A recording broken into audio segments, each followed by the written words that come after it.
오래 지금 구속되어 계시죠. 건강도 나쁘다는 그런 말씀도 있습니다. 국민들의 여러 의견들이 감안된 이런 조치가 있었으면 좋겠습니다.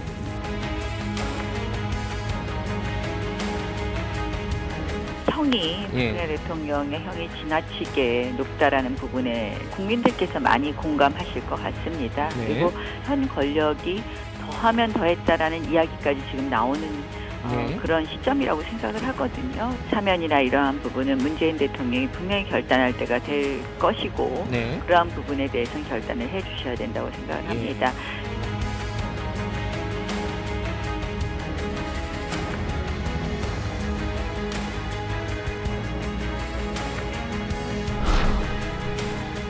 친박 정서를 바닥까지 끌어모아서 새를 불려보겠다는 얄팍한 꼼수에 지나지 않습니다. 그렇게 박근혜 전 대통령이 걱정된다면 곁에 가서 직접 지극정성으로 보살피길 바랍니다. 서울구치소에 그 정도의 여유는 충분히 있습니다.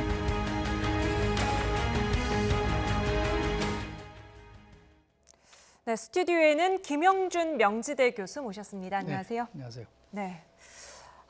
얼마 전까지 지도부에서는 예민한 주제였습니다. 박근혜 전 대통령 석방 또는 사면, 자칫하면 보수 분열로 간다 이런 분위기가 있었는데 당대표, 원내대표가 먼저 이야기를 꺼냈어요. 몇 가지 정치적 포석이 있다고 보는데요. 가장 큰 거는 일단은 태극기 부대의 요구에 대한 선제적 대응이라고 좀 봅니다. 네. 박근혜 전 대통령이 2017년 3월 30일 날 구속이 됐기 때문에 네. 2년이 가까우다 보니까 전두환 노태우 전 대통령도 2년 만에 이제 사면 복권이 된 적이 있어요. 네. 그러니까 이 요구가 굉장히 강렬할 것이다라는 거를 미리 선제적 대응한 부분들이 있다고 보고요. 두 번째 이제 황교안 대표 같은 경우는 배방 논란이 굉장히 심했었잖아요. 이것에 대한 부담감이 굉장히 컸었기 때문에 제가 당 대표가 되고 나서 뭐 유영하 변호사 같은 경우는 뭐 실질적으로 도와준 게 없다고 얘기를 했지 않습니까? 이것을 가시적으로 보여줌으로써 박근혜 전 대통령에 대한 나름대로 자신의 의중을 이제 펼친 거라고 보고요. 결국은 마지막 세 번째는 친박들이 신당을 만들 수 있다라는 우려 때문에 이 사면에 대한 부분들을 굉장히 꺼려했었는데 자신감이 일정 작용되고 있는 거가 아닌가. 그러니까 친박 인사들을 중용하고 그리고 본인이 또 굉장히 큰 당대표 되고 이러다 보니까 이제는 TK를 중심으로 한 친박 신당이 더 이상 존재할 수 없다라는 그런 자신감 이런 것들이 같이 함께 묶여서 이 시점에서 이런 사면 또 톡방론이 나오지 않았나 생각을 합니다. 네, 그렇습니다. 그럼 지금부터 하나씩 차례로 짚어보도록 하지요. 먼저 오늘 한국당 지도부가 구체적으로 어떤 이야기를 했는지 차례로 들어보도록 하겠습니다. 이명박 전 대통령 사면에 이어서 박근혜 전 대통령 사면 얘기도 지금 계속 나오고 있는데 뭐 어떻게 보시나요? 오래 지금 구속되어 계시죠. 또 건강도 나쁘다는 그런 말씀도 있습니다. 구속돼서 재판이 계속되고 있는 이런 문제에 관해서 국민들의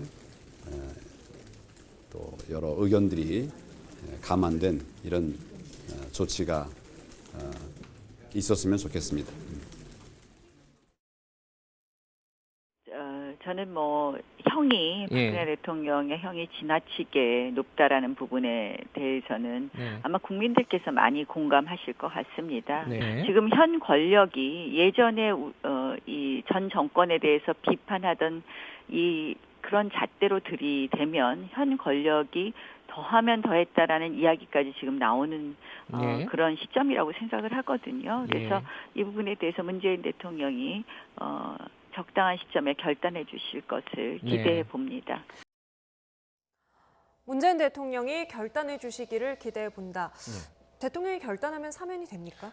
원래는 그렇죠. 그러니까 사면권은 대통령한테 있는 건 맞아요. 그런데 문제는 사면을 하려면 형이 확정이 돼야 돼요. 근데 지금 뭐 잘 아시는 것처럼 박근혜 전 대통령 같은 형이 확정이 안 돼서 지금 사면을 논할 수 있는 상황은 아닙니다. 그러니까 형이 확정된 이후에 지금 뭐 나경원 원내대표 얘기하는 시점을 보면 결국은 형이 확정된 이후에 뭐 국민 통합 차원에서 그렇게 할 수 있다는 말씀을 하시는 것 같은데 지금 뭐 현재로서는 그렇게 할 가능성은 낮다고 보여지고 왜냐하면 형이 확정되지 않은 상태에서 사면을 할 수 없는 없는 상황이거든요. 그래서 이제 형이 확정되고 나면 그 뒤에 이제 여러 가지를 고려해야 될 텐데 그것도 형이 확정되자마자 그러면 대통령에게 사면권을 행사할 수 있고 그건 뭐 대통령의 고유 권한이니까 그건 어떻게 될지 모르겠습니다만 국민적 정서도 봐야 될 것이고요. 그때 정치적 상황도 고려해야 될 것이고 여러 가지가 고려될 상황이 있기 때문에 지금 이렇게 이제 아까 김 교수님 잘 설명해 주신 것처럼 자유한국당 이런 얘기를 하는 것은 정치적으로 여러 가지 포석을 가지고 얘기하는 것이기 때문에 지금 당장 박근혜 전 대통령이 이명박 전 대통령처럼 석방이 될 수 있는 상황이 아닌 걸 알면서도 불구하고 왜냐하면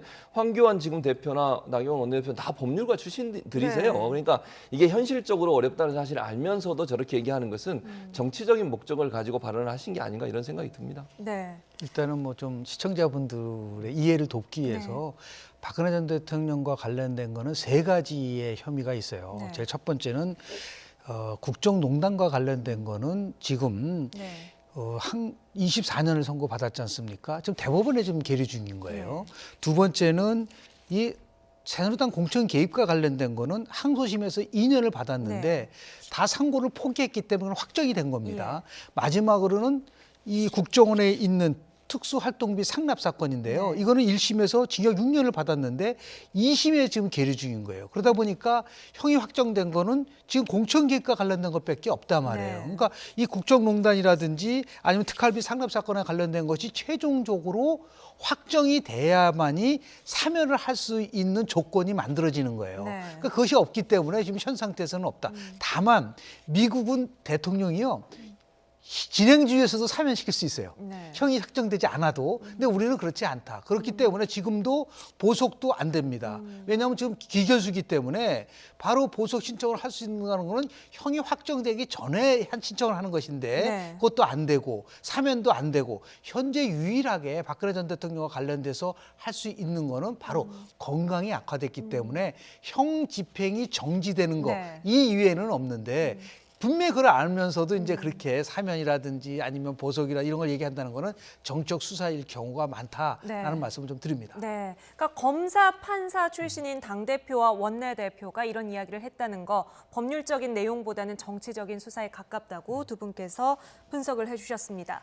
그렇다면 한국당의 아까 말씀하신 자신감 어디서 나오는 건지 좀 지지율을 봐야겠는데요. 지지율이 많이 올랐습니까? 뭐 약간 올랐어요. 그러니까 지난번에 비해서 약간 뭐 한 1.1% 정도니까, 그러니까 사실은 오차범위 내에서 오르긴 했지만 그래도 전체적으로 이제 상승 분위기를 타고 있는 거. 그러니까 뭐 추세는 30%에 가까워지고 있죠. 그래서 아마 저는 이제 저거는 컨벤션 효과가 일정 부분 작용했다고 봐요. 전당대회. 그렇죠. 전당대회에서 황교안 이제 전 총리가 대표로 되면서 일정 부분 안정적으로 가고 있는 것이고 또 이제 친박의 지지를 받고 물론 당선이 되긴 했습니다만 자유한국당의 보수층, 그러니까 골수 보수층이라 하신 분들이 일정 부분 좀 결집하는 모습을 보여주는 것 같고 그런 차원에서 본다고 하면 새로운 당대표 당선 이후에 당에 대한 어떤 기대감들이 반영되는 것 같고요. 그것이 결국은 이런 정치적 수사를 할 수 있는 배경이 됐다고 저는 보여지거든요. 그러니까 아까 김 교수님 말씀하신 것처럼 사실은 이게 처음에는 아주 그 뜨거운 감자였어요. 이 얘기 괜히 꺼냈다가 탄핵에 대한 불복 논란이 일어날 수도 있고 그러다 보면 친박이라고 분류되는 분들이 나가서 새로운 신당을 차릴 수 있다는 불안감 때문에 이런 얘기를 떠내지를 못했었는데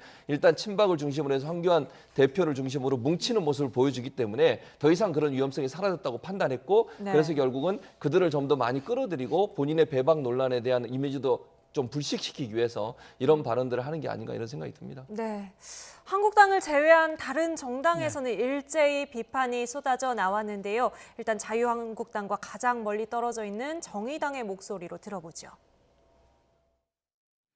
어제 이명박 전 대통령이 보석으로 풀려나자 자유한국당 지도부가 마치 이때만을 기다렸다는 듯이 박근혜 전 대통령에 대한 사면을 거론하고 나섰습니다. 황교안 대표 체제에서 자유한국당이 슬슬 친박 분색을 드러낸 것입니다. 사면은 형이 확정된 자에게나 해당되는 것이기에 재판을 진행 중인 박근혜 전 대통령에게 해당 사항이 없다는 것을 율사 출신인 두 사람이 모를 리가 없습니다. 그럼에도 사면 타령하는 것은 친박 정서를 바닥까지 끌어모아서 새를 불려보겠다는 얄팍한 꼼수에 지나지 않습니다. 그렇게 박근혜 전 대통령이 걱정된다면 곁에 가서 직접 지극정성으로 보살피길 바랍니다.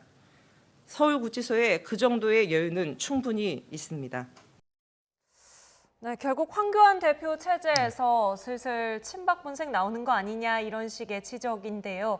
어떻게 보십니까? 실제 전당대회 과정에서 우리가 이른바 태극기 부대라고 말하는 그런 극우 세력의 좀 영향력이 확인이 된 거지 않습니까?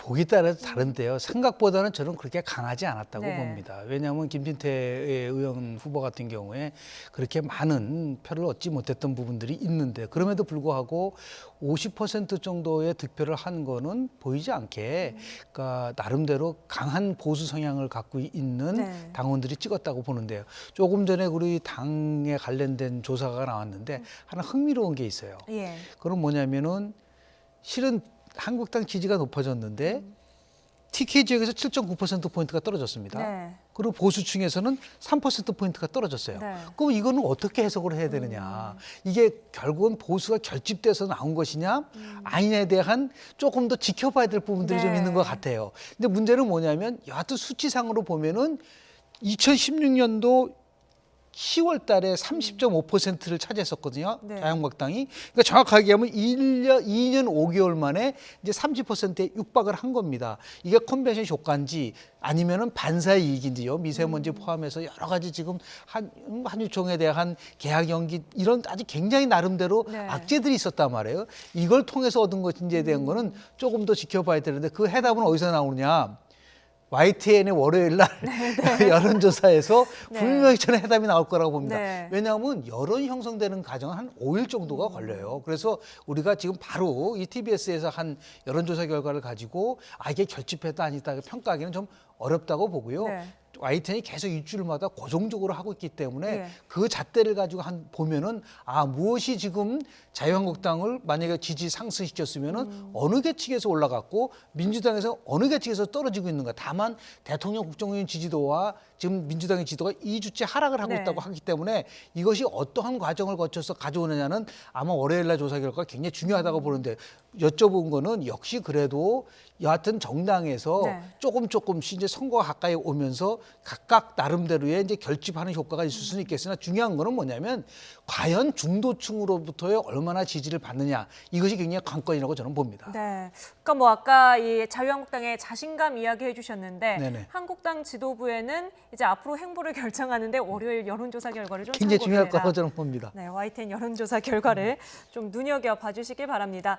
오늘 황교안 당 대표가요 바른미래당 이현주 의원을 네. 만났는데 빨간 옷을 입고 있었어요. 그렇죠. 그 모습을 보고 아이고 뭐 이런 말을 해서 눈길을 끌었습니다. 두 사람 그렇습니다. 사이에 인연이 있다고요. 뭐 인연은 있어요. 왜냐하면 사법연수원 교수를 할 때 황교안 지금 대표가 사법연수원 교수를 할 때 그때 사법연수원에 입소를 했어요. 네. 이현주 의원이. 그러니까 그 당시 교수와 학생 뭐 사법연수원 연수생으로 만난 거죠 결국. 네. 그 인연이 있는데 사실 그 인연만 있었던 건 아니에요. 예전에 이현주 의원이 민주당에서 원내대변인 할 때는요 네. 아주 그냥 날선 공격을 또 했었거든요. 네. 뭐 예를 들면 뭐 김기춘 아바타다 이렇게까지 막 황교안 그 당시에 총리를 몰아붙였던 적도 네. 있어요. 그러니까 본인의 그 인연을 보면 그 당시에 그렇게 사법연수원 교수와 연수생으로 만나기 위해서 그런 인연도 있지만 또 민주당과 그 당시에 이제 총리로서 만났을 때는 아주 날선 공방을 이루었던 분도 있는데 네. 이제는 또 빨간 옷 입고 오셔가지고 아주 반갑게 네. 아이고 아이고를 여러 번 외치면서 만나신 걸 보면서 네. 이현주 의원이 아무래도 이제 자유한국당의 공천을 받으려는 의도를 갖고 있지 않나 하는 생각도 들었고 네. 또 하나는 이제 부산 영도에 출마하려는 의도를 갖고서 그쪽을 좀 관심을 두고 있다고 하는 여론들이 많이 나오고 있지 않습니까? 네. 그런 부분들이 이제 총선이 앞서오면서 좀 더 적극적으로 표현하려는 의도를 갖고 있지 않나 하는 그런 생각도 함께 들었습니다. 실제로 이현주 의원의 정치적인 좌표는 계속해서 조금씩 이동을 네. 하고 있는데요. 결과적으로 좀 어떤 결말에 두 사람의 인연이 다다를 거라고 예상해 일단 볼 수 뭐 있을까요? 보수라는 가치를 가지고서 접근을 할 수 있는 가능성은 있죠. 그러니까 네. 보수가 지향하는 가치가 크게 세 가지를 얘기를 많이 하지 않습니까? 자유민주주의 체제, 그다음에 시장경제 확립, 그리고 법治.